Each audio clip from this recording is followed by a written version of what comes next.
sure to like, comment, subscribe to the channel, and also follow the socials as well. They're gonna be in the description, and I'm also show you as well on the screen. So yeah, make sure to do all that because it'll definitely help the channel and it'll definitely make the channel grow. And I definitely like reading you guys' comments. So just stay tuned for more coverage, and we'll make sure that we push out more content for you guys in the future. What is good, YouTube? This is your boy Aaron. Brian. And we are the Courtside View Podcast, and this is episode 4. So, it's been a month already, huh? Yeah, it's been a month, man. You know, a lot of things, like I said, a lot of things have always transpired these past weeks, and we're still in the NBA playoffs. We're in the second round now, and there's been some interesting things. Just yesterday, the Mavericks, they tied it. But they won a game.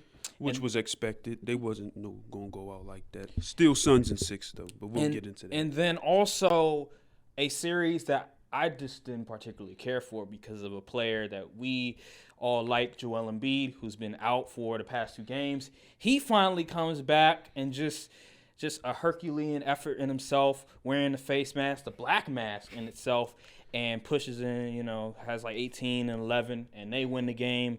So now the series has sort of, I guess you can say, it's finally become a series because if it wasn't for Joel Embiid, I wouldn't have watched the series. I'm not going to lie. See, the key here was Joel Embiid had Bam Adebayo in the local Philly penitentiary, the nearest one, because Bam was not getting off like he was the first 2 games.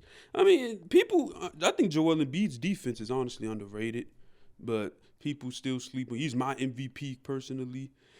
Jokic is good. Like he's good. He's great. He's great, right? But give me Joel Embiid. Come on now. I'm sorry. Give me Joel Embiid. That's a different debate for another day. But give me Joel Embiid. I mean, we all know Jokic is definitely the winner. But I don't know. I've been seeing some things like NBA.com app. I saw on Twitter. The same NBA.com that said Kyrie made the top 75 list back in how many months ago? Oh, I didn't know that. That's crazy. They said it was an article that said he was on it, but then they said, but then they changed it. And then there was like rumors that people coming into Philly for the ceremony. That was one dude, and he deleted the tweet, and I don't think he's tweeted since. Hey, man, I don't know what's going on with the whole MVP, but they just need to announce it already. Didn't they announce, like, literally everything else? Yeah, they have, really, pretty much. Well, I don't think they announced Coach of the Year. I don't remember them announcing Coach of the Year, so we're still waiting on that. But they announced Defensive Player of the Year, Rookie of the Year. I don't think they announced the All-NBAs, All-Rookies, All-Defensive teams yet. Yeah, they didn't do that. But I don't know what's the holdup. It's the second round. I don't know what they're waiting for. Most improved player. But yeah, what I'm gonna say is, number one, we need to put an APB out for Kyle Lowry. He had a donut. I forgot the man was even playing these plays. I'm not even gonna lie to you. First game back, and you gonna have a donut? Like, I don't know. Is that the Kyle Lowry effect? He comes back, and they just automatically lose. What kind of injury did he have? I forgot. I don't even remember. But I want to say it was a lower, maybe a back injury. I don't know. Probably a leg injury. Knowing him, I didn't even know he was on the court. I'm gonna keep it real with you. But yeah, the Miami Heat. The thing about the Miami Heat, I don't know if I'm wrong about this, but I'm not gonna say like they are a prolific 3-point shooting team. I feel like they're streaky. They do good enough, yeah. They're streaky. So like you really don't know what you're gonna get from them from the 3-point line every game. Like one night they'll make 15 threes. The next night they might make 5 threes. It's not a consistent. It's not a Golden State type of thing, or I can't think of another a Phoenix Suns where you expect them to make 10+ threes every game. Like that's not the Miami Heat. Like I like Jimmy Butler, but he's a mid-range scorer, drive to the basket. Kyle Lowry is a streaky shooter. Tyler Hero, I don't know his percentages, but he's okay. He's solid, but at times he can be off. You know what I mean? And obviously with Bam Adebayo and I forgot who else. PJ Tucker, he's not the 3-point shooter like he once was. So a lot of guys, they're streaky to just straight mid-range scorers. And that's just really the Miami Heat. And I just think that the zone that the Philadelphia 76ers have implemented has really worked, has really just made the Miami Heat like just difficult to score. And seeing Doc Rivers finally not use DeAndre Jordan this game, going with Paul Reed, who can run the floor, gives you rebounding. Not the greatest defender in the world, but he tries to better hustle. Better than DeAndre Jordan. Way better than DeAndre Jordan. So just talk about the adjustments that Doc Rivers made this game. How did you feel about it? Honestly, I was helping my cousin move, so I missed most of that game. I'm not gonna lie. Listen, I was at the movies watching Doctor Strange. Great movie, by the way. Go check it out. I watched the highlights. I was watching the highlights, so I'm only giving you guys a perspective of just the highlights that I've seen. And so far, I would say, again, they implemented that zone that they've been utilizing. And now they have Joel Embiid, who can protect the rim, can get defensive rebounds. And then you also have Paul Reed, where you can go small and you can go to fast break. So that's my whole perspective on the thing. I don't know about you. I don't know what you saw. I mean, I said I had Heat in 6, but if the 76ers continue to lock up Bam Adebayo and force the Heat to keep missing, shooting poorly from the 3, I mean, it's anybody's series, to be honest with you. But we all know the real ECF is the Bucks and Celtics series. Yeah, I agree with that. But we'll get to that in a minute. I just think that James Harden, he was a good dude. Now he's cooked food. Yeah. This is just, this has been a running, sort of development that's been going on. We keep talking about just his decline, but it's just evident now. You can't deny it. He's a declining player. Is he even the number 2 option? No, he's Let's not. Get into No. It's Tyrese Maxey. He's the number 2. Speaking of Tyrese Maxey, that man had 0 points at 2 or 3 points at the half, and then scored 21 in the second. Dude is like that. And then James Harden, I believe a lot of people that had money on him, they was getting scared, but then he came through at the end. Not me, I don't gamble anymore. Yeah, well, we know why. Thank you, Larry Hogan, but we know why. Don't get me started on him, man. Hey, but yeah. So James Harden, I don't know if it was the first quarter or first half, but he had 15 points, and then all of a sudden he finishes the game with 17. That just lets you know just how much of the decline James Harden has just. Yeah, it's just been a decline ever since that hamstring injury. I don't know. I've never seen a hamstring injury just this badly for a player, just decline like this. I mean, it doesn't help that he was showing up out of shape anyway. That's a good point. That is a really good point. But I've never seen a hamstring injury just hamper a player, a star player, a superstar player at this much. You see Chris Paul, he had a hamstring injury. You see all these other players with hamstring injury. But they come back and they still are really good. They're still all-star, star caliber players. But James Harden? Because James Harden ain't willing to adapt. Yeah. He's still trying that step back. It goes in sometimes, I ain't gonna lie. It's still a hard move to stop, but the effectiveness definitely has declined. Step back. Fall, do a little, and step back. Tween quads, step back. Everyone can see the step back coming a mile away. And people still can't defend it. It's kind of crazy. You know how Filet, shout out to Filet on Instagram. He used to post videos with James Harden. He'd be tween cross, step back. See, James Harden, he must still be watching Filet and thinking he's still that guy, but you're not that guy no more. Sorry, James. You just need to. And if you think you're getting a super max in the offseason, you done lost your mind. See, and that's why he picked up the $47 million, because he already knows what was up. That's first of all, that's a lot of money for a guy that's a declining player. And number two, if you decline that deal, more than likely, if Philly wants you back, more than likely they're going to be okay, probably we'll give you maybe a 2 or 3 year deal, but we're not going to give you $50 million per year, 45 per year. I think they said if he was given a supermax, he'd be making $60 million at 37. Yeah, nobody's giving him that money unless you're on crack. But yeah, shout out to the 76ers for making this a series. Shout out to Doc Rivers. I hope you guys win again. Actually making some adjustments. Yes, because I'm tired of seeing DeAndre Jordan on the floor. You know how you watch a game and like you're watching it, but you're not really like paying attention that much to like just the coverages and stuff. So I was watching game 2, and I was really like paying attention. Like, okay, is DeAndre Jordan this bad? Like, I remember on the Lakers, like, yeah, he was awful, but I wasn't really paying attention to it. So when I was watching the game 2, they were literally running him like on the PNR, and it was just embarrassing. Like, there was like a ton of plays. Chris Paul should get a 10% cut of all of DeAndre Jordan's contracts.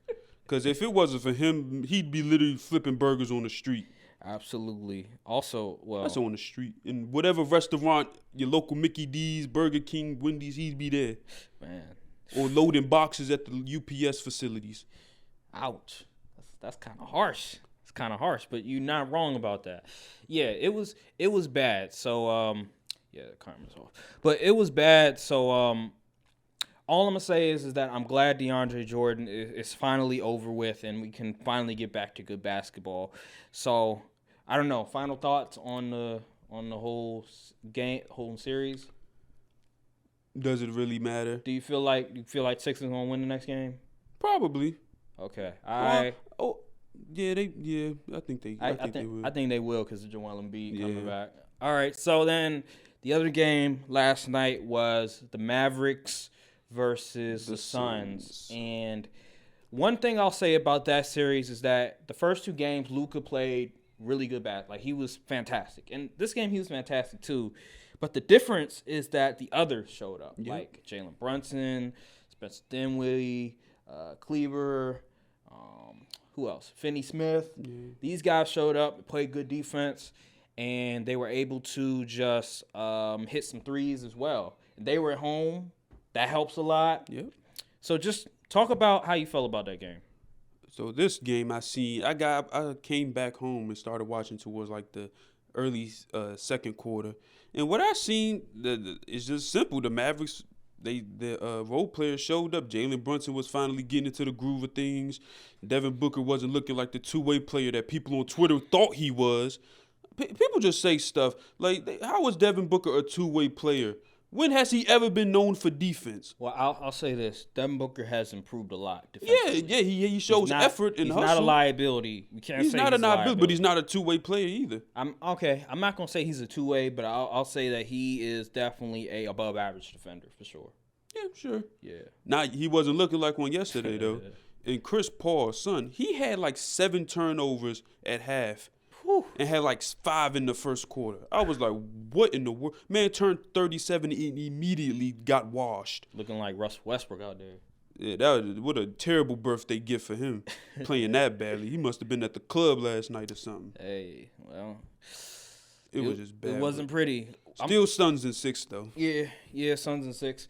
What I'm going to say is that another series where I was like really paying attention because people were like, sort of criticizing Luka for his defense. So I was like really looking at Luka, and those first 2 games, man, they were really like pointing out where Luka is and just scoring on him, trying to get him in the pick and roll.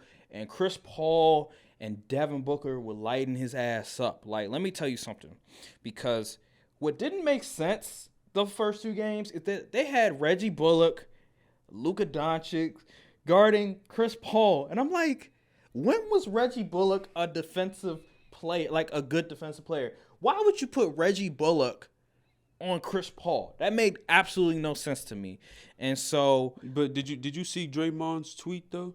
No, I didn't see it. Okay, so pretty much Draymond was explaining that they was probably going to go to putting Dorian Finney-Smith on Booker and Reggie Bullock on CP3 because that's the better matchup. Right. But then he said that CP3 is Reggie Bullock's big homie.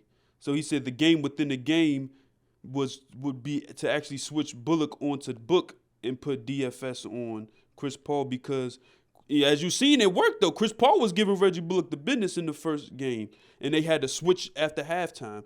So Draymond Green is actually a very ball.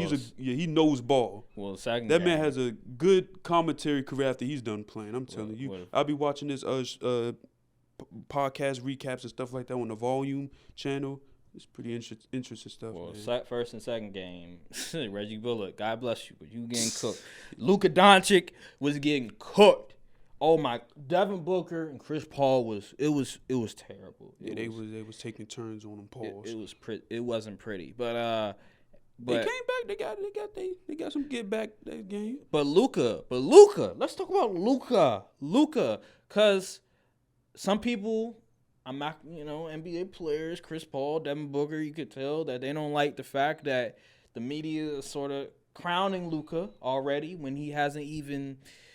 This is the first playoff series that he's won. He hasn't really won much, but Luka, man, he's been killing it these first 3 games. Like, come on now, let's give Luka his props, even though they've been losing. But look who's defending him, like Mikal Bridges, Devin Booker, Chris Paul. These are guys that are Jay Crowder. Like, these guys are they're not no like bums when it comes to defense. Like, these guys, defensive player of the year candidate, and he's scoring on them. Like, you remember that play with Cam Johnson? Yeah. Absolutely bully him. And yesterday, that man doing the cat daddy out there. Bro, yesterday, Luka Doncic was bullying Mikal Bridges. There was like one play, I think he was backed him down like from like 24 feet all the way to the paint. Bro, Mikal fell to the ground. I'm like, bro. I don't know if he was trying to get a foul call or charge or what, but I'm like, bro, when was Luka this strong? Like, Luka don't even. Luka, he ain't no small dude. I don't know. That's what he should have been doing from the beginning. I don't know what it is. They need to start putting Jay Crowder on him. Yeah, but I don't know if that's gonna work. Better than getting back down in the post 8 times a game. Hey, the only person that can stop Luka is Marcus Morris, because we already know what Marcus Morris be doing, dirty tricks. But yeah, Luka, he was just lighting them up, and they just can't stop him for real. It just really comes down to everybody else. And Jalen Brunson, again, he showed up, had like 20-plus points. Spencer Dinwiddie hit some good shots. Dorian Finney-Smith, he did some nice things, and Reggie also Bullock hit some clutch threes down the stretch. Right. Jason Kidd, he did a really good job coaching. I was a little afraid at the end of the game because Luka, he got his 5th foul at like the 9-minute mark. So I was like, oh snap, the Suns might come back, but nope, they didn't. I was fake comeback. Hey. But yeah, I'm glad they won that game too. So now it's 2-1 as well. And how do you feel? You think the Mavericks will win the next game? It's definitely a possibility, but I'm not gonna expect it. So I'll just say I still got Suns in 6, but yeah, I don't know how the next game goes. I got Mavs the next game. I just think that's gonna be the last win. But to be fair, the Suns did shoot pretty bad. They did. They really did. But Chris Paul, and it still was a close game. Yeah. And Chris Paul had a bad performance for his standards. Book didn't even really do much that game. I mean, hey, it's a toss up next game for sure. Okay. But in Phoenix, the Suns got it at Phoenix. So now that we're done talking about the games from yesterday, let's talk about the games today. And we have the Grizzlies and the Warriors. And then we have in the East, it's the East Coast with Boston and Milwaukee. And now they're going to Golden State, and then Boston's going to Milwaukee. So how do you see that playing out? Let me tell you something. The Warriors, for me, do this for me. I need y'all to win, please. I got my reputation and my prediction on the line. I need y'all to go ahead and take care of Memphis. They done injured your man. And you need to get revenge. Dylan Brooks is out for the game, too. Funny thing is, it was for his better good, too. Because I'm telling you, if I'm Coach Kerr, I'm sending Juan Toscano to go in there. And I'm telling you, I'm going to turn into Sean Payton. And what year was that? What year was Bounty Gate? 08? 2009. Yeah, I'm turning into Sean Payton. I'm sending one of my dogs from the bench to go in and whack something. Because that's what I do. Shoot. Hey, it's the playoffs, right? I'll just go, it's a playoff foul. Okay. Yeah, okay. But like I said, but anywho, let's get back to the basketball. I think the Warriors win this game. And honestly, if the Warriors win the next 2, if they win both games at home, Warriors are probably winning 6. But if they split, I think the series going to 7. I agree. I agree on that. The thing that I noticed is that the Warriors don't have no answer for Ja. Yeah, they do. That if the only way they'll be able to like contain Ja is if they double, because the thing that the Warriors do, first of all we have to give props to the Minnesota Timberwolves because Patrick Beverley and Anthony Edwards, they did a phenomenal job just containing Ja, making him not go off, and also Karl-Anthony Towns being in that restricted area, being the center to like make sure that when Ja tries to go to the rim that he will protect the lane and everything. Got to give the Minnesota Timberwolves a lot of props. And like that just lets you know that Anthony Edwards, he has the potential to be a great two-way player because what he did to Ja Morant was sensational. And Patrick Beverley, I know we clown him a lot saying, Westbrook saying that he fooled Ja. No, Patrick Beverley, he can play some defense now. Yeah, Let's not get fooled, dude. He be talking a lot, he does all these antics. He's very annoying, but dude, what he did to Ja put him in prison. He was in prison that entire. Pat Bev actually tweeted out. He said, "We ain't give up. He ain't scored 47 against us." I'm like, "Oh, brother." I'm like, he won the series though. Exactly. He won't put up a banner in the Timberwolves stadium. Didn't let Ja score 47. I locked Ja up. Like, come on, man. We getting participation trophies now. Yeah. Come on now. Like y'all choked all those leads, but that's a different subject for another day. I just wanted to give Minnesota props because just looking at the Warriors and how they're trying to guard Ja, it just lets you know that the difference in the personnel. So because the Warriors are playing a lot of small ball, because if you have Looney in the game, sure, Looney, he can sort of protect the rim, but on the offensive end, he's pretty much a liability. He can't shoot the ball. He's not very skilled. So that's why they're pretty much playing a lot of small ball, and Ja can really get whatever he wants. Now, just looking at the coverage that they're doing, I don't know if they're trying to say, like, okay, just let Ja get his, and we'll just stop everybody else. It doesn't look that way. Maybe it is. I don't know. But I don't think they're necessarily trying to do that. But yeah, once he gets in the air, there's only so much you can do, right? Yeah, it doesn't look that way. It just looks like they're trying. I don't even know if they're really trying to stop Ja because they're not really double teaming him. Not. Kerr's not. They're not. So to me, I think the game plan is let Ja get his, but make sure that everybody else doesn't get off. I don't know. See, it's kind of weird because, like, sometimes you just can't stop a guy. You could try stuff and just do. First of all, let me tell you something. Ja's not hitting 5 threes in this game. I'll tell you that right now. If He's they not leave hitting him open, 5 he threes. will. No, he's not hitting 5 threes again. Okay, all right. Even if he is, I'm telling you, that was a fluke performance. That was a DeMar DeRozan Game 2 against the Bucks performance. I'm not letting that fool me. What about Game 1? He played pretty well Game 1. Who, Ja? Yeah. Obviously that's good, but like I'm talking about the high level performance. Oh, 47. It's not happening again. He ain't getting 47 again. Okay. Well, if they better stop leaving him open. Hey, Keep sagging him off. Hey, they probably going. I don't know. I'm not sure what you could really do though.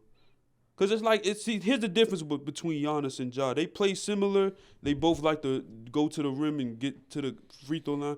Thing about Ja is that Giannis doesn't really have that touch or finesse around the rim like Ja does. So it's easier to stop Giannis running dunk when it comes to like putting a body on it or having multiple people jump. But the thing with Ja is he'll just like contort his body and do all type of jellies and all that. Derrick Rose. And then he'll just get the bucket. He'll get a good shot off nearly every time. So it's kind of like I don't know what you can really do because even if you do clog the paint, he'll just drive and kick, and then you just gotta hopefully his teammate miss. So I don't know. The thing about Ja, like we talked about this before, but Ja is very Westbrook-like in his passes. Like he makes so many mistakes when it comes to he'll go past somebody and then he might jump in the air, but then rethink his shot and then try to pass it out again. But a lot of times those are turnovers.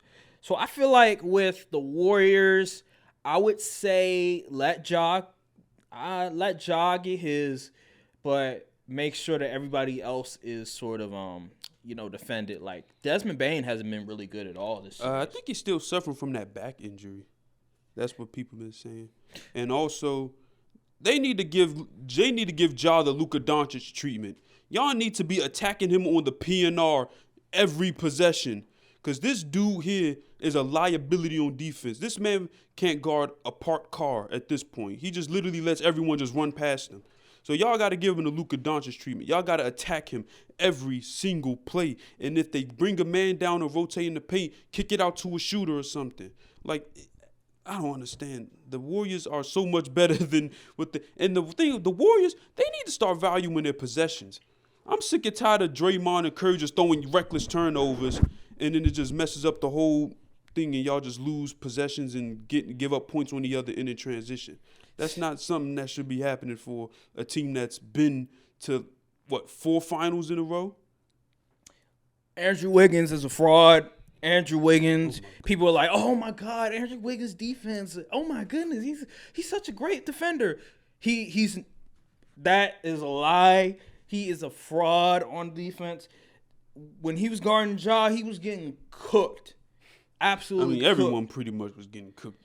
Yeah, because all the perimeter defenders are older, are very older, have slow when it comes to their feet, like their quickness and their lateral movement is not as fast as it once was, as quick as it once was. So, yeah, they're about 5 years too late when it comes to lateral quickness. Because back in 2016, if you would tell me, oh, Klay Thompson guarding Ja, I'd be like, I'm good. Like Klay Thompson, back in those days, Klay Thompson, he can hold his own. Yeah. But Andre Iguodala, but he's not playing right now. But Andre Iguodala, 5 years ago, he can hold his own. I forgot Draymond Green. You put him on a switch, he can hold his own.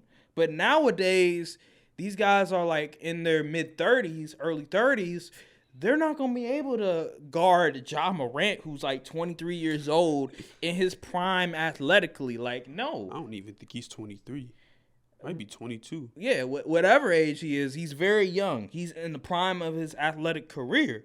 So there is no way the Warriors perimeter defenders are going to be able to guard him. That's why Gary Payton second. The thing is, I don't understand. I don't really see the Warriors when they see Ja driving. Why not slide a guy over and try to take the charge? I don't really see that. They see them do that much. Usually, I remember in the regular season, Toscado Anderson, he's not playing the series. I guess I don't know why. Because he's not playable in the playoffs. But I would see him do stuff like that. But I don't know why. Yeah, I guess you said because he's not playable in playoffs. I guess offensively. But, yeah, he used to do those things a lot. But it's now. Draymond. I know Draymond back in the day. He used to take some charges, whatever. But I see Klay do it from hitting every now and then. But. Yeah, but now they're older.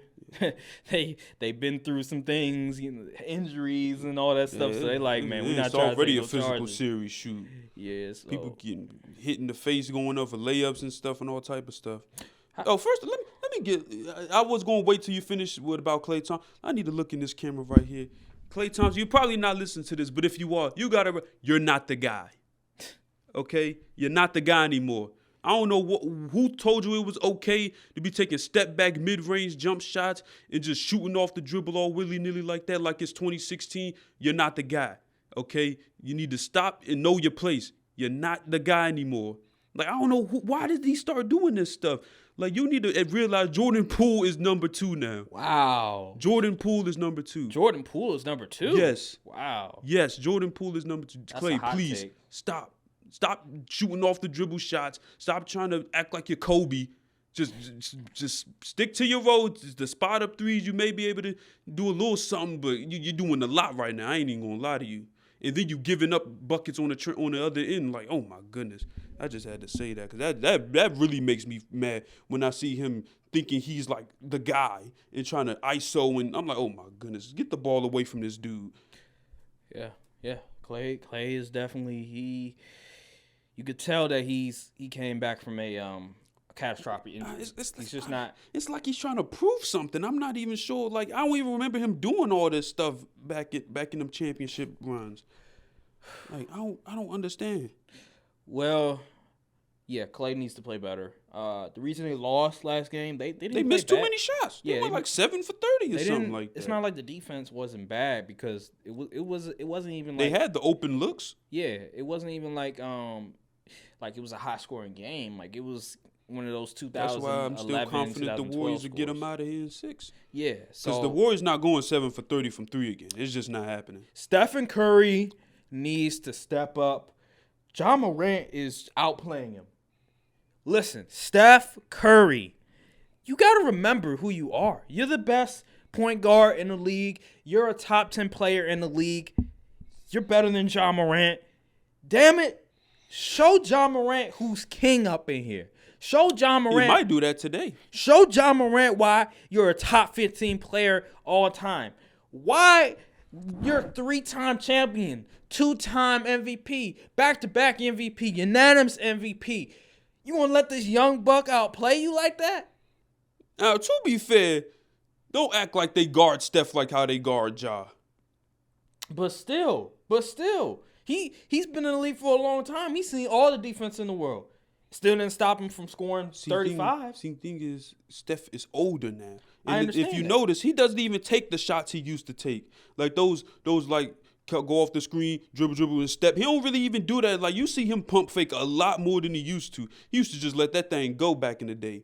Not even back in the day, wasn't even that long ago. Like a few years ago, he would let it go. But now he's thinking more about the shots he take. I don't even think he's confident he can make most of the shots he wants to take. Steph. He's still dangerous, so I need you today, Steph. He's going to prove something because last game. I predict Steph will get at least 30 today. And if he doesn't, shame on him. Last game, bro, you had an opportunity to close the game out, and you didn't. Oh, my God. Them missed threes had me heated. Come on now. Where you at? Where you at, Steph? We still looking at you like the best point guard, but Ja Morant. Chase Center going to be jumping today, and he will put on a show for the fans. Or him or Jordan Poole, one of them. Come on now. You can't let this young buck just outplay you like this, man. Where you at? That's all I got to say with Stephen Curry, man. Because I think DeAnthony Melton will get the start since Dylan Brooks is out. Yeah. Which is interesting. So, yeah, y'all got to attack him defensively because he's not the best defender. He'll give you some points, but You don't think Kyle Anderson going to play? He could.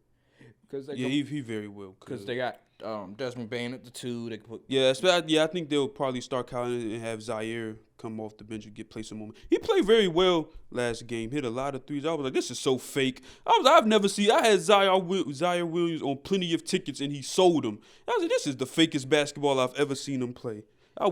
He ain't doing that again. So how do you feel about like Dylan Brooks getting suspended? Do you feel like it was warranted? Yeah, it was warranted. If Grayson Allen got suspended in the regular season for what he did to Caruso that resulted in an injury, then Dylan Brooks should have got suspended in the playoffs. What about Draymond Green only getting a flagrant 2 and not getting suspended? Do you feel like he should have got suspended? No. Why? Because no one got injured. Come on now. We gonna do this? We gonna really do this? Yes, we gonna do it. Okay. No one got injured. Yeah, it was a hard foul and it was very excessive, but I don't think it was suspension worthy. Let's dissect the play. So Draymond, if we remember correctly, he smacked Cuz in the face and grabbed his jersey. I mean, like, is there all Dylan Brooks did? Yeah, he smacked dude in the face as he was going for a layup, whatever. And Draymond, he smacked dude in the face and pulled his jersey down. I don't know about you. Yes. That would have been. They would. If this was the wreck or something, they would have been scrapping on that court. But anyway. Like, come on now. Let's be real now. Draymond did. I'm not gonna say it's worse, but I think it's as egregious. No, I think. Yes. See, I think Dylan Brooks. See, the thing with Dylan Brooks. See, here's the thing that y'all ain't really paying attention to. He like fouled GP. And was like taunting over him, and then went to go high five his team like that's what he was supposed to do though. I didn't know that. Yeah. You see, people ain't talk about that. It's like he had ill intent to even do that before. But that is. Y'all ain't realized that, huh? But here's the thing, because I think the difference is when Draymond fouled a big man. So and at least Draymond, like, he ain't let him like fall directly on it. He at least try to hold him up so his face wouldn't hit the floor. The difference is that we're talking about a big man and a guard. So with a guard, more than likely they're gonna fall. Like it's not gonna be as it's a higher chance they're gonna get injured. Yeah, because they're smaller, they jump higher. Yeah. But Brandon Clark, since he's a big man, he's and not it was gonna literally jump like right as under high. the basket. It wasn't like it was running and the speed momentum could carry the person farther than where they was trying to go. Yeah. Well. Anyway, I think Dylan Brooks getting suspended. I'm not gonna argue with it. In the league saved y'all. Shoot, they honestly. The Warriors very well could still send Juan out there and give Ja a little push while he's up for the. I'm just saying it could happen. It could happen. Come on, man. I ain't trying to see all that. I'm not either. But I mean, if that's how y'all want to play it, right? I mean, hey, you take one of ours, we take one of yours. All right, man. And this time we gonna make it your star player. We're gonna do 90s Bounty basketball. Gate. It's Bounty Gate. You know what I'm saying? 90s basketball. We're going back to 90s, 80s basketball. Okay. I'm definitely not above sending out a hitman. Okay. Hey, I'm definitely not above it. And I completely understand. I'm like, it's dirty, but hey, the game's the game. Okay, all right. Well, let's transition to the Celtics and the Bucks game. He's not a fan of the violence. Listen, it's not that I just want to see basketball. He wants to see basketball. That's all. I like trash talk. I like back and forth, whatever. But in terms of like dirty play, like what the bad boys did and all that other stuff that the Knicks did to Jordan, like I'm not with all that. Like I like just play basketball, no dirty stuff, and let the best team win. You know what I mean? Just let the best team win. That's all I'm at. But let's transition to a game that's not as dirty. It's not as much controversy, but there is some things. Still physical game, and that is the Celtics and the Bucks. And game 3 is tied up. Last game, it wasn't even close. Yeah, Giannis, I've been going to bat for you for like the past year, saying you the best in the world, and this is how you repay me. It's one game though. Even the first game, he ain't played fantastic. Well, he still has triple. Let me tell you, Giannis, I need you to show me that you are the 2-time MVP, Defensive Player of the Year, Finals MVP, 50-pointer Finals guy that I know you are. Yeah, I don't care if the Celtics build a wall. I need you to jump over the wall. I need you to turn into the Colossal Titan or something and reach over the wall. Do something, Giannis, please. You're making me look bad out here. Listen, here's the thing when it comes to this series, because I feel like because he doesn't have Middleton, I think we have to throw the whole field goal percentage, like him being efficient from field goal percentage, out the window, because he doesn't have his running mate. He doesn't have his Robin with him, and so I think what it comes down to is number one, is he not turning the ball over? Let's get that out the way. Is he playing great defense? Is he rebounding? Is he getting assists? And is he scoring some points? The whole field goal percentage thing, I think we have to throw that out the window. That's why the first game, I didn't really have a problem with him. The first quarter, yeah, because he was turning the ball over pretty much, and he was looking like Kevin Durant out there. But then after the first quarter, he got his groove going, and you saw him sort of dominating. Then the fourth quarter, you saw him with the self-lob. Second game, that's where I'm like, okay, where were you at? Like, I don't even remember you scoring, 24, 25, got all these rebounds and assists. I didn't even see you. I didn't even notice it. So he has to weather the storm, because Boston Celtics, they're coming. They are going to continue to fight. And Grant Williams, like he's done a really good job when it comes to containing Giannis. Batman. He's making sure that he's not going to get pushed around. Because when you watch him, you like, damn, like this guy, what is he, like 6'7", 6'8"? Yeah, he's like 6'6" or something, 6'7", 6'6". And Giannis is like 6'11", and you see him generally pushing people aside like he's Shaquille O'Neal. Grant Williams is staying his ground. Also, the Bucks, their role play, like Bobby Portis and Grayson, they did not have good games. Drew wasn't even all that good. It was just a bad performance team-wise. But I think the Bucks have good coach. They'll probably clean that up this game today and going forward in the future. So I think today's game will be pretty competitive down the stretch.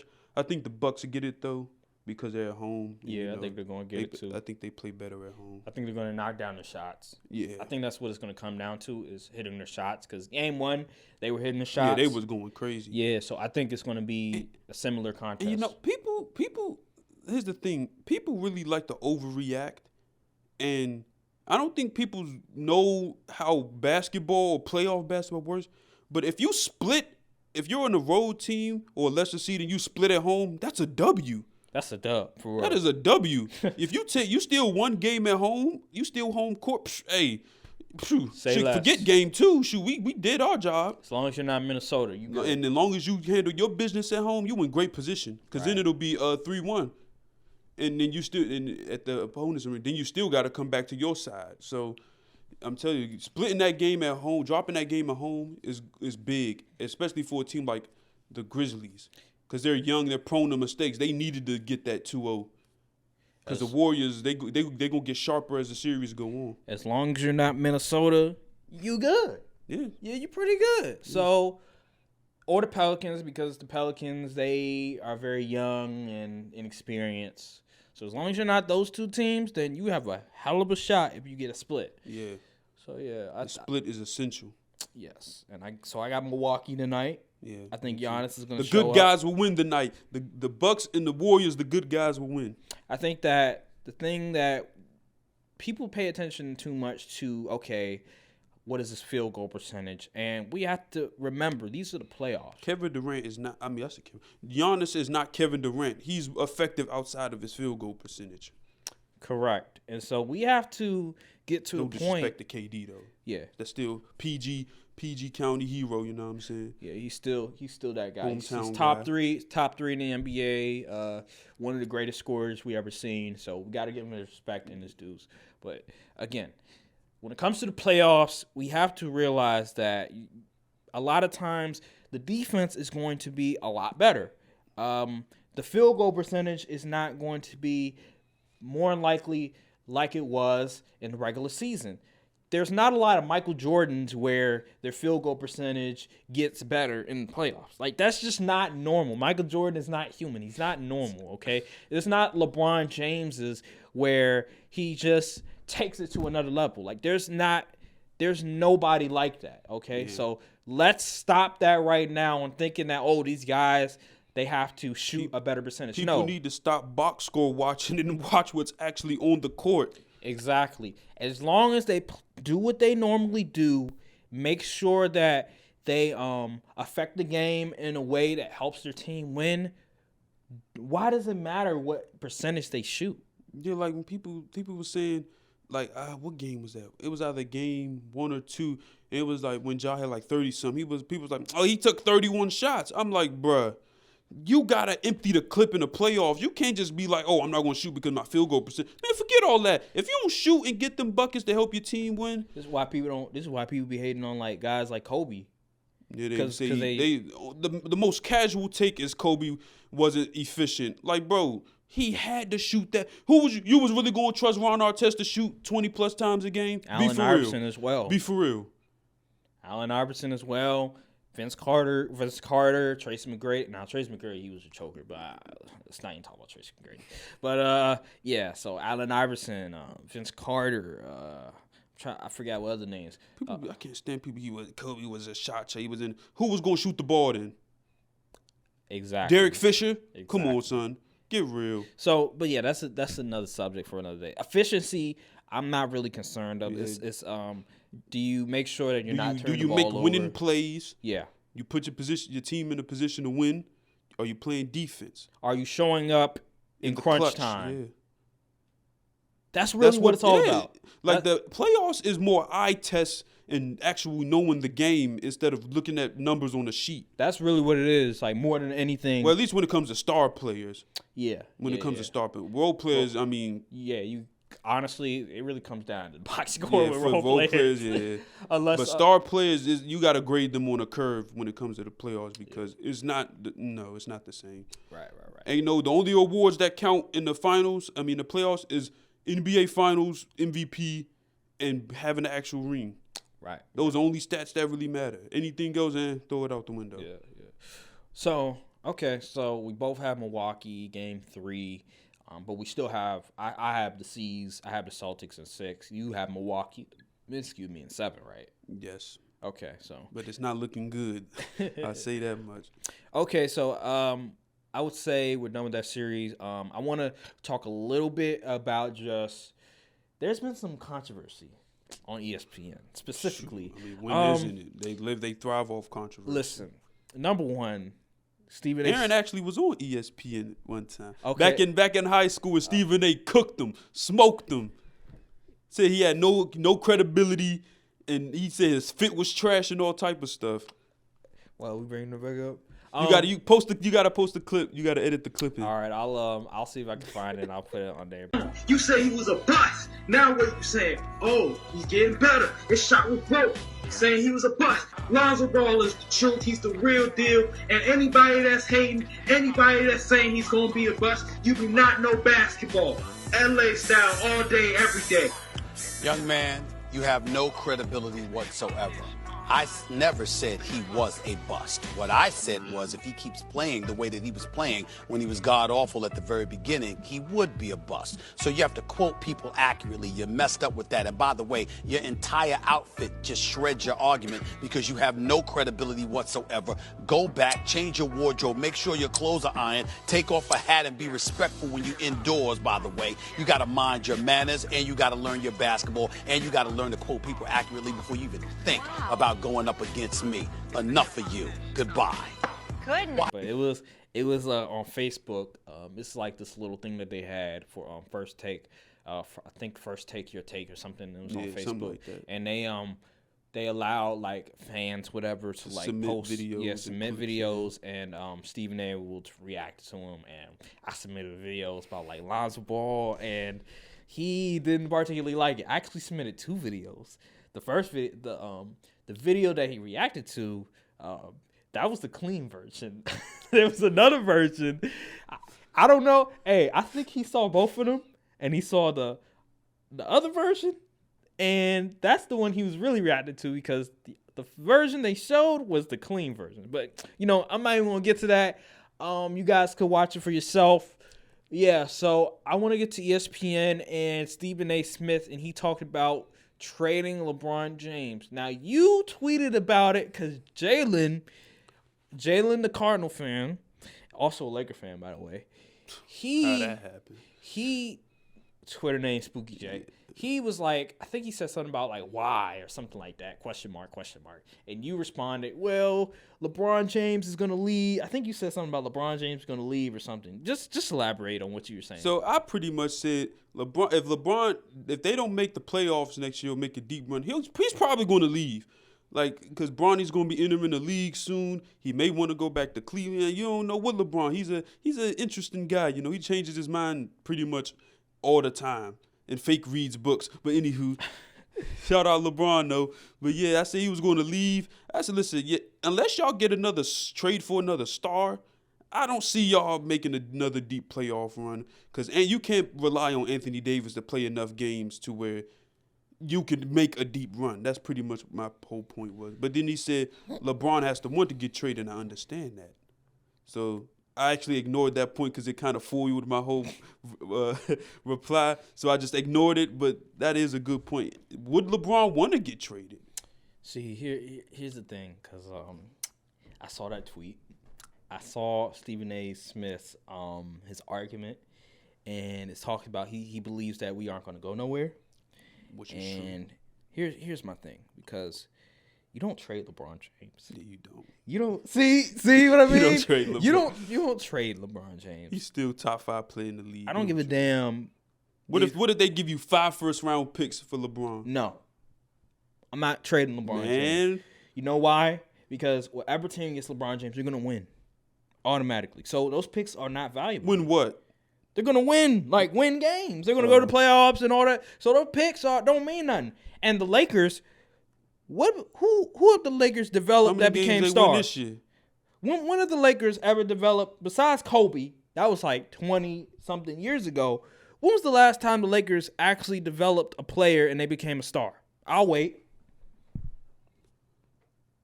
Well, if AR-15 still keeps going on the path he could be another one. But hear me out.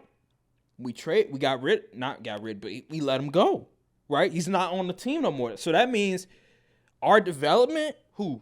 The Lakers. Who let go? You said AR-15. Austin Reeves. Oh, Austin Reeves. Oh my God, we talking about.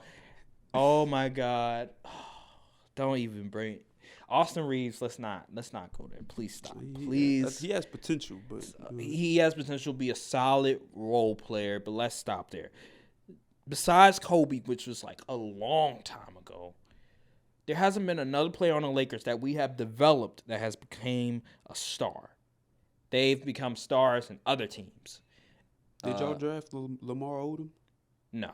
No. He was drafted by the Clippers. And Lamar Odom, he was a nice six-man sort of rotational player. He was solid, but he wasn't a star. He wasn't an all-star. But yeah, Lakers, we do well getting guys free agency, trading for guys. That's our MO. But in terms of development, sure, we drafted Brandon Ingram. He's like an all-star caliber player. D'Angelo Russell. He made an all-star team. But, he's sort of in and off. Julius Randle, I think he made an All-NBA, if I'm not mistaken. He played pretty well. The most fraudulent season I've ever seen with my own eyes. This man is not the guy. But yeah, Julius Randle. Jordan Clarkson, I don't know if he won Sixth Man of the Year, but he was a Sixth Man of the Year candidate a year ago. He's been really good. Lonzo Ball, he's become a really good two-way player, but he has been injured a lot. Caruso, I don't know why we got rid of Caruso, but that was pretty dumb. He's a fantastic defensive player, can also do a little bit of everything as well. So yeah, besides Caruso, I would say Caruso. That's really it. Everybody else we just let go before we could really develop them. But yeah, you can't bank on draft picks when we haven't been good at developing those draft picks. Is it because y'all always won a lot of games? No. Inherently, I'm talking across, in the big picture, y'all have always won a lot of games, so y'all really didn't do bad enough to where y'all could get, star ceiling guys. But remember, those 6 years we were terrible. We drafted Brandon Ingram. We drafted D'Angelo Russell. We drafted Lonzo Ball. We drafted Julius Realistically, Randle. how many years did they really have to show that they was like that? D'Angelo Russell had 2 years. Lonzo Ball had 3 years, I believe it was, because he had the rookie. No, actually, I'll take that back. It was 2 years. Yeah, 2.5. 2 years. He had 2 years, excuse me. But that's because, listen, Lonzo Ball, he's been injury prone. Alex Caruso, he's been there for I think 4 years, maybe 4 or 5 years. Julius Randle, he was there for he broke his leg the first year. And then I think he was there for maybe 2 or 3 years. And we already know Julius Randle. He's a fraud. And Jordan Clarkson, we knew he wasn't going to be a star, but we knew he can be instant offense. He had about 3 or 4 years, and we traded him to Cleveland. No, he had 3 years. We traded him to Cleveland. So, by year... nowadays, you see a lot of young players that that are going to be stars. Many times than not, I would say about year 3 or 4, that's when they really pop. But, if they're really special, like a Ja or a Zion or somebody like that, Anthony Edwards, LaMelo Ball, you could literally see them pop by year 2. Yeah. Shoot, Mikal Bridges just really started getting his name up, and he's in year 5. Yeah. Year 4 or 5. But, yeah, we never had that guy that you just look at and you're like, this guy is special. Because Brandon Ingram, we thought he was going to be that guy. But in year 2, he is that guy. Yeah, he's still not. So I like Brandon Ingram, but is he going to be on the level like an Anthony Davis? Nah, I don't see that. You think he's going to be on the level of an Anthony Davis? A top 5 player? You think he's going to be a top 5 player? I don't think so. But yeah, you don't trade LeBron James. You just don't do it because you're basically saying we're not going to be a championship team anymore. We're not trying to go for championship. Y'all was a championship team this year? In the year before that? Hell yeah, year before that. Yeah, before injuries. We were top 2. Listen, I'm not doing hypotheticals. Were y'all a championship team last year? Yes, before injuries, yes. Were y'all a championship team? Yes, we were. I don't care about I'm not doing hypotheticals. Yes, we were. Okay. We were. Okay. We were before all the injuries, we were. That was the problem. The team was functioning really well. Remember when we played Houston and LeBron James hit that shot and turned around and everything? We were playing very good basketball. Houston. We were one of the best The teams in the league. Houston Rockets. Yeah, and we were beating, and we That were had dubbing a teams top too. 2 pick in the draft. And even when Anthony Davis went out and it was just LeBron James, we were still playing really well. We were still top 3 seed in the league, but then LeBron James went out. And that's when our season was pretty much like in the toilet. And when he came back, he wasn't the same. Anthony Davis, he was all banged up, looking like charming tissue. It was just bad. And now we're in this predicament with Russell Westbrook, and to me, that's what it really comes down to is Russell Westbrook. I think he out of there. You think? Speaking of, well, actually, we could go on to Russ. I'll ask that question next. But yeah, I just think that they just need to get healthy, and the role players, you just got to make sure you put the right role players around them. Oh yeah, okay. Once they do that, then we're back. What do you think about Zach Levine possibly going to LA? Not happening. Not happening. Where are we going to get the money for that? That's all I'm going to say, because if you trade Russell Westbrook, more than likely you're going to try to get some role players back, which is going to take up the cap space that you would want to use for a max player. So they're not going to be able to get a Zach Levine. That's pretty interesting. But we don't need a Zach Levine. All we need is role players that fit well with Anthony Davis and LeBron James. That's what we need. I'm telling you, man, they're not going to play enough games to even make a deep playoff run. All right. Well, we will see. I'm not a believer. Okay, we will see. 2020 was 2 years ago. Okay. We'll see. We will see. But the transition, I want to talk. There was another thing that happened, and it involves Ben Simmons now. We've sort of been talking about Ben Simmons and just his inability to get on the floor. We said, like, all these excuses. I brought up his mental health and how, hey, got to show a little bit of compassion and sympathy to Ben Simmons, because if you were in his predicament, shoot, you would be feeling some type of way as well in terms of, like, how the Philly people, the Philly fans turn on you and your own coach and teammates. Some of y'all make y'all Twitter accounts private when y'all get more than 5 quote retweets that ain't on your side, and you think you can handle hundreds of thousands of people bashing your name on a daily basis? Doubt it. Yeah. So to go off of that, talking about just what transpired, and that is Ben Simmons announcing that he's getting a back surgery, right? He's getting surgery for his back. He actually got it already. Yeah. He posted it on Instagram. So he already got it not too long ago, and so there's been a lot of just commentary about that, and for the most part, it's been very negative. The only person that I've really seen that has come to his defense is Jalen Rose, and he said that, hey, Ben Simmons deserves an apology from a lot of people. A lot of people need to apologize to Ben Simmons because they said, he was faking it. Did people really think he wasn't actually hurt? Here's my thing with Ben Simmons in that is, sure, okay, he got surgery, but you see a lot of players that play in the playoffs after the season is over, they'll get surgery, or like maybe it's a knee, ankle, or maybe it's a shoulder or something like that. Like LeBron James does it all the time. Anthony Davis did it. Backs are kind of different though. That I give you that. I do give you that. But you see it all the time with players. After the season, they'll get surgery, right? They'll get surgery done. So it's not uncharted territory what's happening with Ben Simmons. I will say that a lot of the backlash that Ben Simmons has been getting has been just exaggerated. It's been like too much. I feel like it's been a little bit unfair, and because if he's getting back surgery and he has a herniated disc, I mean, he's hurt. Like he's hurt. He's injured. Excuse me, not hurt. He's injured. So we can't deny that. But I will say that Ben Simmons should have done a lot better in sort of telling people that, yo, I'm literally hurt, like I'm injured, and not letting the Nets organization control the narrative, or the Philadelphia organization to control the narrative. He should have done a better job at controlling the narrative when it came to this. And that's where he was wrong in this situation. That's interesting.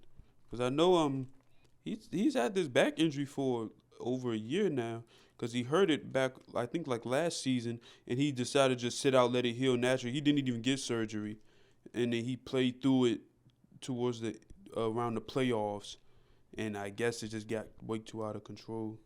But then he still didn't decide to get surgery until this year, which is interesting. But the real question is, how did he pass the physical?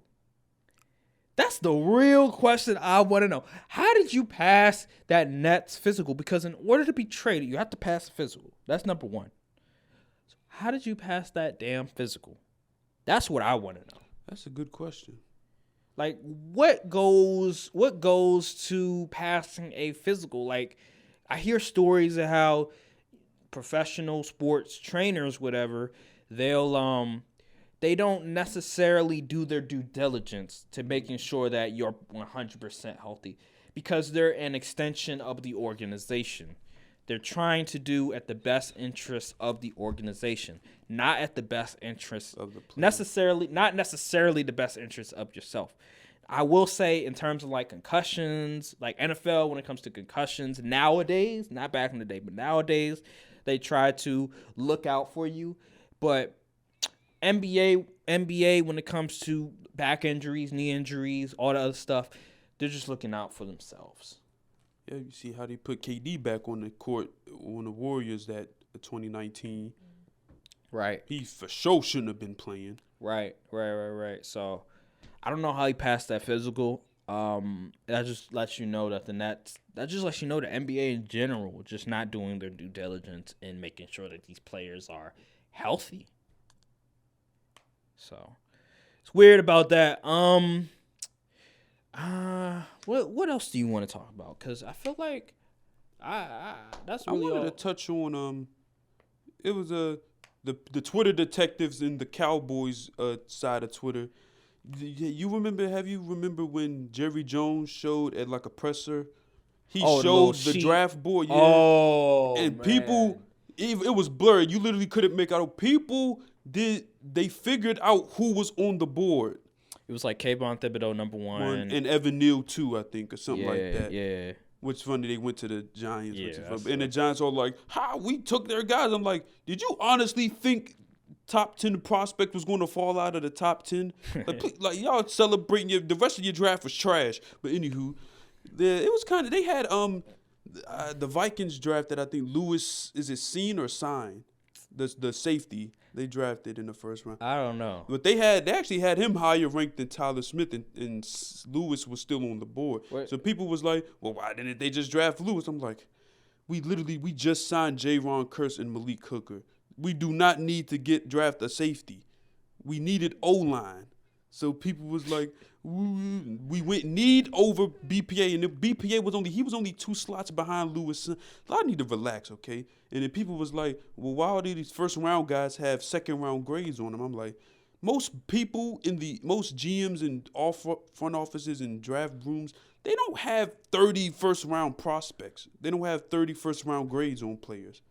They have like maybe 15 or 20. And then there was a report that a lot of teams had less than 14.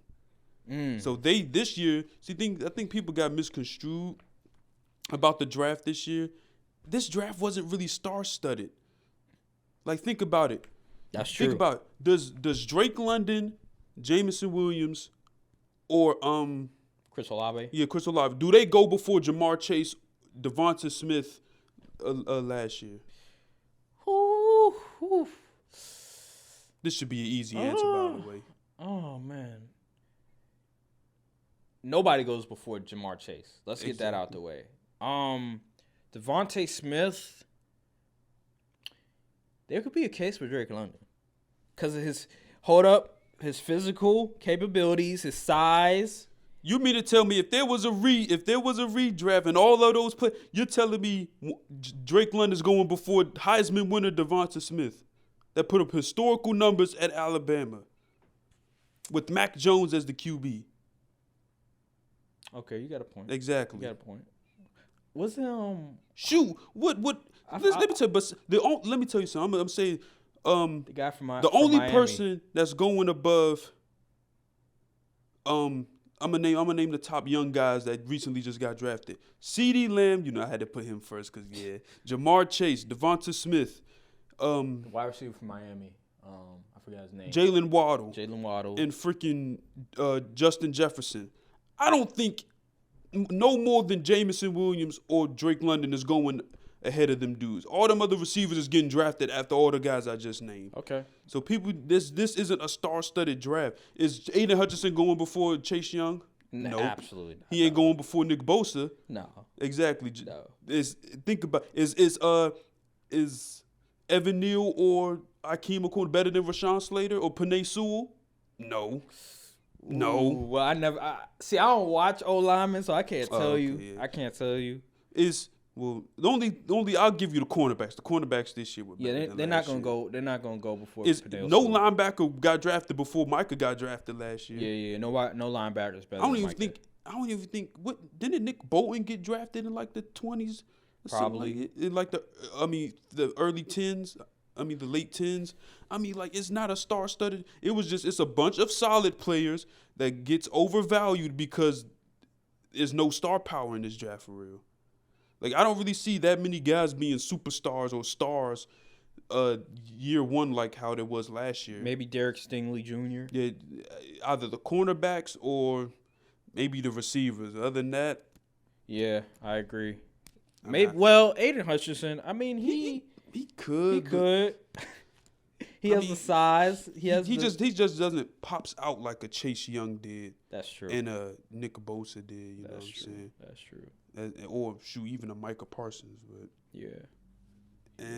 I think the draft class will be good. It's just not going to be exceptional like how the previous two was. Especially at least when it comes to first round test. I honestly think the guys from round 2 and 3 will probably play better. What?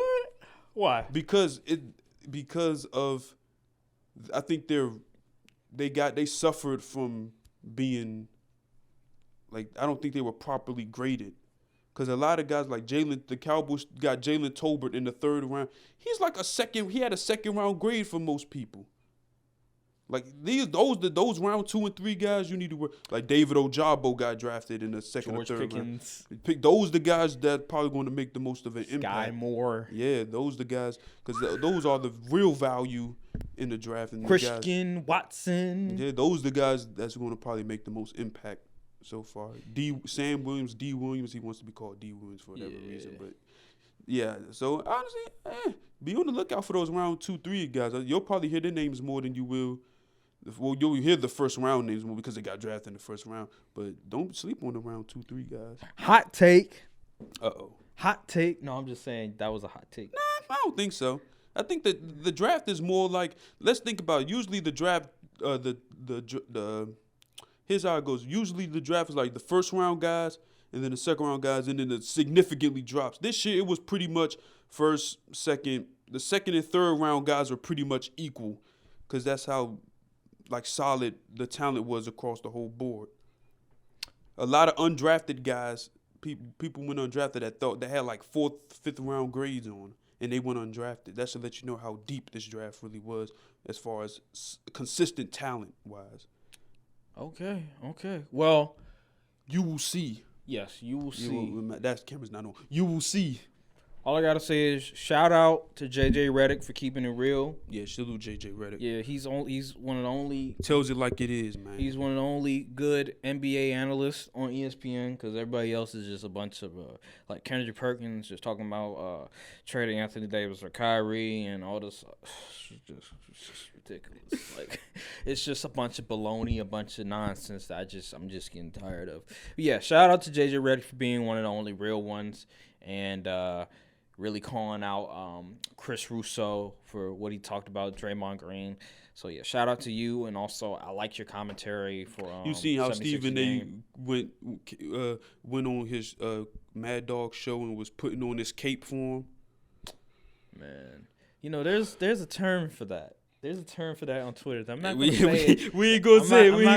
I'm not gonna say it on Twitter. Shout out RDC World for that video. You know what I mean? Because there's been a lot of, especially Shams. There was this little report he did for Joel Embiid talking about him coming back. That the clip for RDC World sums it up pretty much. It was a lot of shaboingery. Yeah, a lot of that. But yeah, Is there anything else that you want to talk about? Because I can't think of anything. Nope. But I will say Bucks in 7, Suns in 6, Warriors in 6, and Heat in 7. Heat in 7. I'm gonna go Heat in 6. Celtics in 6. Warriors in 7. And then I'm gonna go Suns in 6. Boom. Bow.